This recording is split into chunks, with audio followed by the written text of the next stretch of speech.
ओं नमो भगवते वासुदेवाय। श्रीमद्भागवत दशम स्कंध त्रयोविंशोऽध्याय। शुक उवाच कहन्ति व्यासंक कुमार शुण राजन रसभर। शरद ऋतु पूर्ण हेला हेमंत ऋतु प्रसरिला। कृष्ण आदेशे गोपपुरी जेते उपुजिले कुमारी। कृष्ण भजन पुण्य फले रमिले वृंदावन स्थले। तुल्य बयसी नववेशे खेलंती नाना खेल रसे। हेमंत ऋतु देखिबने कल्पिले गौरी पूजने। वेणु शबदे गीत रस गोपीए होइले हरस। हविष्य भुंजी एक बारे देवी पूजंती नदी तीरे। अल्प रात्र थाऊ नित्ये यमुना जानती तोष चित्ते। स्नान सारी शीत जले बालुका स्थापी नदी तीरे। पूजंती नाना द्रव्य घेनी जय शबदे गीत ध्वनि। हर गौरी करी ध्यान मने चिंतन्ति भगवान। पूजार अंते पादे पड़ी गुपते करन्ति गुहारी। हे कात्यायनी महामाई परम जोगेश्वरी तुही। भूमात शंकर युवती नंद कुमार दियपति। आनवरणे कार्य नाही प्रसन्न हुओ मात तुही। 16 सहस्र गोप नारी वर इच्छिले नर हरि। एक आरेक न जानती मने बरिले कृष्णे पति। बोलंती कृष्ण वर हेऊ तो पाद से भी दिन जाऊ। कृष्ण रमण भाव आसे तप साधिले एक मासे।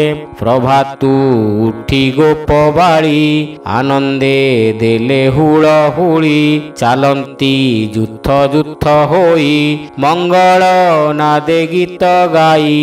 एको आरेक भुज कंधे कृष्ण भजंती गीत बंधे। विविध हास्य रस भरे मिलिले जमुनार तीरे। वस्त्र पालटी कूले थोई जड़े पशिले गीत गाई। आनंद के करिब अंत जहार मिबे गोपीनाथ। एक आरेक जल फिंगे बुड़ी उठंती नाना रंगे। बुड़ंती एकुआरे धरी मुखे सिंचंती फुफु करी। करंती हास्य परिहास हेमंते जले खेल रस। शुण परीक्ष नृपवर ताहा जानिले दामोदर। गोप बालक घेनी संगे मिलिले नदी तीर रंगे। कूले देखिले वस्त्र राशि पवने कहंती विश्वासी। शुण पवन मोर वाणी वस्त्र तू थुअ वृक्षे आणी। गोविंद आज्ञा घेनी शिरे पवन बहिला सधीरे। तक्षणे प्रभु दामोदर उठिले कदम्ब वृक्षर। वस्त्र जे नदी तीरे थिला पवन जोगे उड़ी गला। कदम्ब वृक्षे जाई पड़ी देखी हसंती नर हरि। गोपंकु चाही आदि कंद बोइले डाले वस्त्र बांध। आज्ञा पाइण गोप पोए वृक्षरे उठिले निर्भये। गोपाळे उठी वृक्ष डाले वस्त्र बांधिले माळे माळे। बालके वृक्ष डाले थाई नाचंती कर ताली देई। मुरली ध्वनि उच्च स्वर मध्य विजय दामोदर। ଗୋପିଏ ଥିଲେ ଜଳ ମଧ୍ୟେ କର୍ଣ୍ଣେ ଶୁଣିଲେ ବେଣୁ ନାଦେ ସମ୍ଭ୍ରମେ ଛାଡ଼ି ଜଳ କେଳି ବୃକ୍ଷକୁ ଚାହାନ୍ତି ନିରୋଳି ବୋଲନ୍ତି ବୃକ୍ଷେ ଏତ କିସ ଦେଖ ଗୋଦୈବ ଭବିଷ୍ୟ ଏଠାକୁ କେମନ୍ତେ ଅଇଲା ବାଳକ ମେଳେ ନନ୍ଦ ବଳା କେବଲେ ଏବନେ ନଥାଇ ଆଜ ଅଇଲା କିସ ପାଇଁ କେବଲେ ଭଲ ତ ହୋଇଲା ବ୍ରତ ଗୋ ଆଜହୁଁ ସରିଲା କେବଲେ ଦେଖ ବୃକ୍ଷ ଡାଳେ ଅନେକ ଉଡ଼ଇଛି ରାଳେ କୂଳକୁ ଚାହିଁଣ ବୋଲନ୍ତି ମରଣ ହୋଇଲା ଏ ଘାନ୍ତି ପାଲଟା ବସ୍ତ୍ର କୂଳେ ନାହିଁ ଚକିତେ ଚଉଦିଗ ଚାହିଁ ବୋଲନ୍ତି ବସ୍ତ୍ର କେଣେ ଗଲା ଏଡ଼େ ଗୋ ପବନ ବହିଲା ଉଡ଼ି କେବଣ ଦିଗେ ଗଲା ଲଜ୍ଜା ତମରଣୁ ବଳିଲା କିସ କରିବୁ ଆଜ ଜଳେ କନ୍ୟାଏ ଭାଳନ୍ତି ବିକଳେ ହରି ହରି ବୋଲ ଦାସ ବତ୍ସଳ ଭାବଗ୍ରାହୀ କହନ୍ତି ଗୋପୀଙ୍କୁ ଅନାଇ ବସ୍ତ୍ର ଗୋ ବନେ ପଡ଼ିଥିଲା ପବନ ଉଡ଼ାଇ ଆଣିଲା ରୁଣ୍ଡାଇ ବସ୍ତ୍ର ଆମ୍ଭେ ଆଣି ବୃକ୍ଷେ ବାନ୍ଧିଲୁ ଏହି କ୍ଷଣି ଏ ଯେବେ ତୁମ୍ଭର ହୋଇଲା ଆମ୍ଭର ଯଶ ଉପୁଜିଲା ଯେ ଯାହା ବସ୍ତ୍ର ଆସିନିୟ ଶୀତଳ ଜଳେ ଗୋ ନଥାଅ ଶୁଣି ଚକିତ ଗୋପବାଳୀ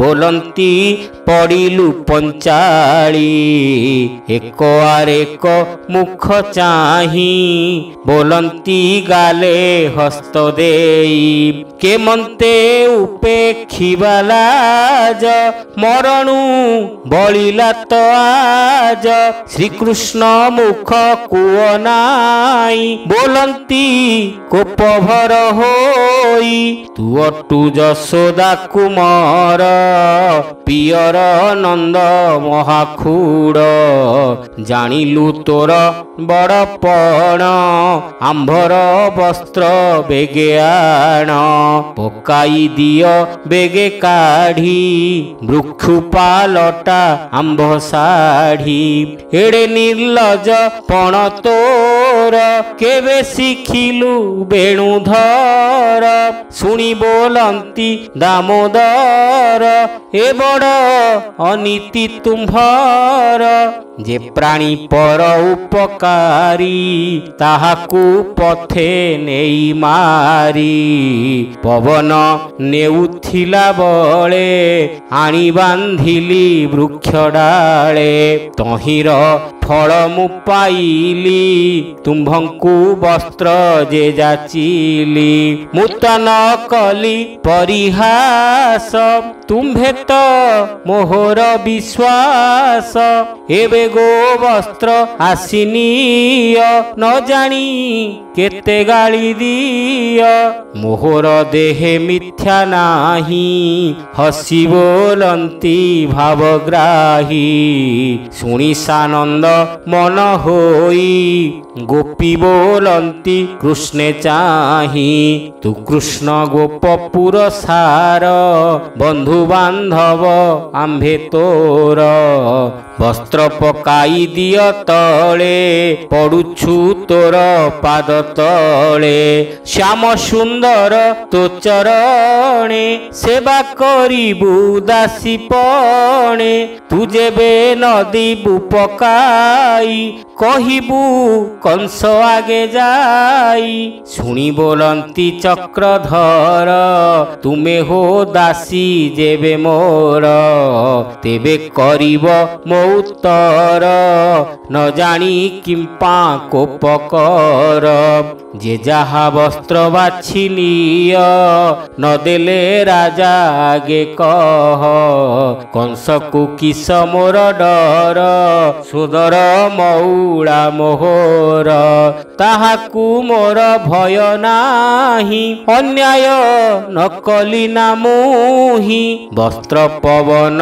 ନେଉଥିଲା ଆଣିବା ଦୋଷ ମୋହଇଲା ଏକଥା ତୁମ୍ଭଙ୍କୁ ଯୋଗାଇ ଧର୍ମ ହିଁ ଅଛୟ ନାଇଁ ତୁମ୍ଭେ ଅଧର୍ମେ ଜୀବନାଶ ରାଜା କରିବ ମୋର କିସ କୃଷ୍ଣ ମୋହନ କଥା ଶୁଣି ଗୋପୀଏ ମନେ ମନେ ଗୁଣି କଣ୍ଠ ପ୍ରମାଣ ଜଳେ ଥାଇ କମ୍ପନ୍ତି କୃଷ୍ଣ ମୁଖ ଚାହିଁ ହରିଙ୍କୁ ଜିଣି ନ ପାରିଲେ ନିର୍ଭୟେ ଲାଜ ଉପେକ୍ଷିଲେ ଯୋନି ଆଚ୍ଛାଦି ବାମ କରେ ତୀରେ ଉଠିଲେ ଲାଜ ଭରେ ଦୟା ସାଗର ଭାବଗ୍ରାହୀ ବୃକ୍ଷର ଡାଳୁ ବସ୍ତ୍ର ଫେଇ ପାଲଟା ବସ୍ତ୍ର ଘେନି କନ୍ଧେ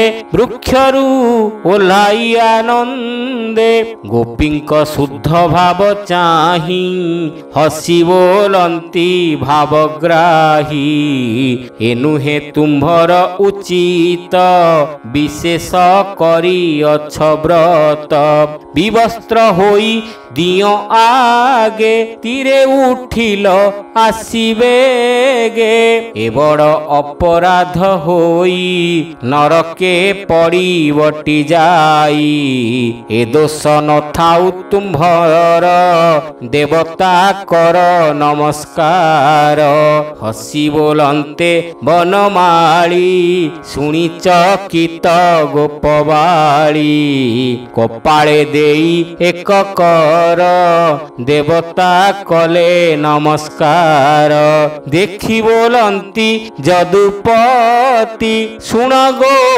ବରଜ ଯୁବତୀ ଏକ ହସ୍ତକେ ନମସ୍କାର ଏ ତୁମ୍ଭ କେବଳ ଆଚାର ଶାସ୍ତ୍ର ଶୁଣିଲା ତୁମ୍ଭ ନାହିଁ ମୁଁ ତାହା ଅଳପ ଜାଣଇ ଶୁଣ ଗୋ ନାରୀ ଏକ ଚିତେ ବିପ୍ରେ କହନ୍ତି ବେଦମତେ ଯେ ଦେବ ଗୁରୁ ଏକ କରେ ନମନ୍ତି ଅଜ୍ଞାନ ବ୍ୟବହାରେ ତାହାର ଛେଦି ଯେବେ କର ସେ ଅପରାଧୁ ହୋଇପାର ନୋହିଲେ ଯେତେ ଜନ୍ମ ହୋଇ କର ଯୁଗଳ ତା ନଥାଇ ଶୁଣି କୁମାରୀ ରସ ଭର କପାଳେ ଦେଲେ ବେନିକର ହୃଦୟ ଲାଜ ଭୟ ନାହିଁ ଦେଖି ସାନନ୍ଦ ଭାବଗ୍ରାହୀ ନିର୍ମଳ ଚିତ୍ତ ତାହାଙ୍କର ଜାଣିଲେ ବ୍ରହ୍ମାଣ୍ଡ ଠାକୁର ଗୋପୀଙ୍କ ଭାବେ ତୋଷ ହୋଇ ଯେ ଯାହା ବସ୍ତ୍ର ଦେଲେ ନେଇ ଗୋପୀଏ ପିନ୍ଧି ଯେ ଝାବାସ ମନ ସାନନ୍ଦେ ହସ ହସ ଦେବତା ପୂଜାର ବିଧାନେ କୃଷ୍ଣଙ୍କୁ ବରିଛନ୍ତି ମନେ ଲାଜେ ରହିଲେ ଶିରପୋତି କୃଷ୍ଣଙ୍କୁ ଚାହିଁ ନ ପାରନ୍ତି କୃଷ୍ଣ ଜାଣିଲେ ତାଙ୍କ ମନ ଗୋପୀଙ୍କି ହୋଇ ସାବଧାନ ହସି କହନ୍ତି ଜନାର୍ଦ୍ଦନ ମୁହିଁ ଜାଣଇ ତୁମ୍ଭ ମନ ହରି ହରି ବୋଲ ଯାହା ମାଗିଲ ଦିଅ ପୂଜି ସେ କଥା ଅଛଇ ମୁହେଜି ମୁହିଁ କରିବି ତାହା ସତ୍ୟ ବୋଲନ୍ତି ପ୍ରଭୁ ଗୋପୀନାଥ ମୋର ଚରଣେ ଯାର ଚିତ୍ତ ପୁଣି ବିଷୟ ହେଲେ ରତ ଜନ୍ମ ମରଣ ତାର ନାହିଁ ଭାଜିଲା ଧାନ ପ୍ରାୟ ହୋଇ ଏ ବୃନ୍ଦାବନେ ଗୁପ୍ତେ ଥାଇ ତୁମ୍ଭଙ୍କୁ ରମିବଇ ମୁହିଁ ସଂକଳ୍ପ କଲ ବ୍ରତ କରି କରି ହସି ବୋଲନ୍ତି ନର ହରି। ଏମନ୍ତେ କୃଷ୍ଣ ଆଜ୍ଞା ପାଇ ଗୋପୀଏ ଗଲେ ତୋଷ ହୋଇ। ଗୋବିନ୍ଦ ପାଦେ ଚିତ୍ତ ଥୋଇ ମିଳିଲେ ନିଜ ପୁରେ ଯାଇ। ଗୋପାଳ ମେଳେ ଦାମୋଦର ଗାଈ ଚରାଇ ଗଲେ ଦୂର। ନିଦାଘର ବି ତେଜ ଲାଗି ପୋଏ ହୋଇଲେ ଦୁଃଖ ଭାଗି। ଚରାନ୍ତି ଗୋରୁ ଗୋପ ମେଳେ ଶୀତଳ ତରୁ ଛାୟା ତଳେ। ବୃକ୍ଷଙ୍କୁ ଚାହିଁ ଦାମୋଦର କହନ୍ତି ପୁଅଙ୍କ ଆଗର। ହେସ୍ତୁକ କୃଷ୍ଣ ମିତ୍ର ମୋର ଶ୍ରୀଦାମ ଅର୍ଜୁନ ସୁବଳ। ଅଂଶୁ ବିଶାଳ ଦେବ ପ୍ରସ୍ଥ ଦେଖ ଏ ବୃକ୍ଷଙ୍କ ମହତ୍ଵ। ପରେ କରନ୍ତି ଉପକାର ସୁଜନ ପ୍ରାଣୀଙ୍କ ବ୍ୟବହାର। ଶୀତ ବରଷା ଗ୍ରୀଷ୍ମ ଦୁଃଖ ସହି ଆମ୍ଭଙ୍କୁ ଦିଅନ୍ତି ସୁଖ। ଧନ୍ୟ ଜୀବନ ଏହାଙ୍କର ସାଧନ୍ତି ପ୍ରାଣୀ ଉପକାର। ସୁଜନ ଘରେ ଯେହ୍ନେ ଯାଇ ଅତିଥି ନିରାଶ ନୁହଇଁ। ପତ୍ର କୁସୁମ ଫଳ ଛାଇ ମୂଳ ବକଳ ଦାରୁ ଦେଇ। କ୍ଷାର ଅଙ୍ଗାର ଭସ୍ମ ଅଠା ଗୃହକୁ ସାଜି ବାଡ଼ କଣ୍ଟା। ଏତେ ପ୍ରକାରେ ସେବା କରି ନିତ୍ୟେ ପର ଉପକାରୀ। ଏହାଙ୍କ ପ୍ରାୟ ଯେବେ ହୋଇ ସଂସାର ମଧ୍ୟେ ଦେହ ବହି। ମନ ବଚନ ଧନେ କରି ଯେ ହୋଏ ପର ଉପକାରୀ। ଦିନ ହରନ୍ତି ଦୁଃଖ ସୁଖେ ସେ ଧନ୍ୟ ଇହ ପରଲୋକେ। ପୁଷ୍ପ ପଲ୍ଲବ ଫଳ ଦଳେ ତରୁର ଲମ୍ବଡାଳ ତଳେ। ଗୋରୁ ଗୋପାଳ ଘେନି ସଙ୍ଗେ ମିଳିଲେ ଯମୁନାର ଲାଗେ। ଶୀତଳ ଜଳ ପାନ କରି ବୃକ୍ଷର ତଳେ ନରହରି। କୃଷ୍ଣଙ୍କୁ ଚାହିଁ ଗୋପବାଳେ କହନ୍ତି କ୍ଷୁଧାର ଆକୁଳେ। ଶ୍ରୀରାମ କୃଷ୍ଣର ଅଗ୍ରତ ନମଇ ଦାସ ଜଗନ୍ନାଥ। ଶ୍ରୀରାମ କୃଷ୍ଣର ଅଗ୍ରତ ନମଇ ଦାସ ଜଗନ୍ନାଥ। ହରି ହରି ବୋଲ। ଇତି ଶ୍ରୀମଦ୍ଭାଗବତେ ମହାପୁରାଣେ ପାରମହଂସ୍ୟାଂ संहितायां दशम स्कंधे पूर्वार्धे गोपी वस्त्रापहारो नाम त्रयोविंशोऽध्याय।